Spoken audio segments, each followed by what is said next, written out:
Good afternoon. আসসালামু আলাইকুম আপা। আমি লিপিকা তাসনিম বলছি। আমি আপাকে দেখলাম যে আমাদের মানে লেডি গলফারদের ফিউচার নিয়ে কিছু কথা বলছেন, যে বিশেষ করে আমাদের স্পন্সরশিপটা কত দরকার এবং আমাদের জেন্টসদের এনকারেজমেন্টও আমাদের দরকার, ওনাদের সাপোর্টও আমাদের দরকার। তো স্বাভাবিকভাবে আমাদের দেশের যে নিয়ম সেই হিসাবে জেন্টসদেরই এতদিন খুবই এনকারেজ করা হচ্ছিল। তার মধ্যে আমাদের কিছু প্রফেশনাল লেডি আছে যারা আর্মি থেকে এসছে বা মানে ডিফেন্সের অন্যান্য ব্রাঞ্চ থেকেও এসছে, প্লাস হচ্ছে আমাদের ক্যাডির মেয়েরা আছে যারা খুবই ভালো খেলছে এবং ওদের অনেকের handicap zero, they are playing doing very good. এরপরে আমরা আমাদের ফিউচার একটা গ্রুপ আমরা রেডি করছি। এটা আমরা ফার্স্ট একটা গ্রুপ রেডি করেছি।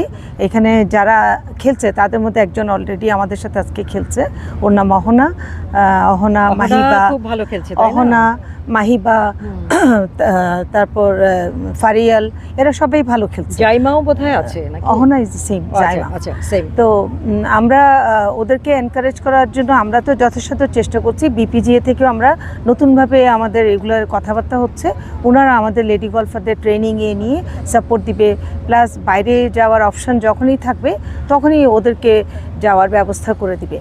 তো আমরা আশা করব সব মাধ্যম থেকেই লেডিদেরকে একটু সাপোর্ট দেওয়া হবে এবং শুধু সাপোর্ট না, এনকারেজও করা হোক, একটু এনকারেজ করা। বিশেষ করে আমরা যারা লেডিরা খেলছি আমাদের মধ্যে অনেক আগ্রহ ছিল যে ভালো খেলবো বা আমরা বাইরে যাব, এই করব সেই করব, কিন্তু আসলে এই যে সাপোর্টটা আমাদের যে আমি রিকোয়েস্ট করব যে আমাদের যে বিপিজিএ আছে, তারপরে হচ্ছে বাংলাদেশ গলফ ফেডারেশন আছে, তারা যদি মেয়েদেরকে আরও একটু উৎসাহিত করে এবং তাদেরকে নেওয়ার স্পন্সর করে এবং তাদেরকে আগ্রহী করে, আমার মনে হয় যে লেডি গলফার আস্তে আস্তে তৈরি হবে। কিন্তু সেই জিনিসটা আমরা খুব একটা লক্ষ্য করছি না, যেটা এটা আমাদের সোশ্যাল সামাজিক ব্যবস্থার কারণে হয়তো এই বাধাটা আসছিল।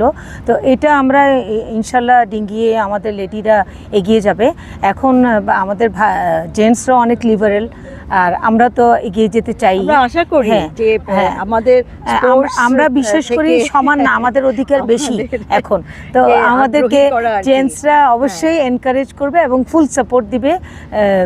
ইভেন আমাদের এই যে খেলাগুলো হচ্ছে এখানেও দেখা যায় যে অনেক সময় আমরা অনেক অবস্টাকেলের মধ্যে পড়ি, আমরা বাধার সম্মুখীন হই, যে আমাদের অনেক লেডি আছে যারা বিশেষ করে ক্লাবগুলোর মধ্যে আমি বলবো যে একটা সমঝোতা বা সহযোগিতা থাকা উচিত, যাতে করে প্রত্যেক ক্লাবেরই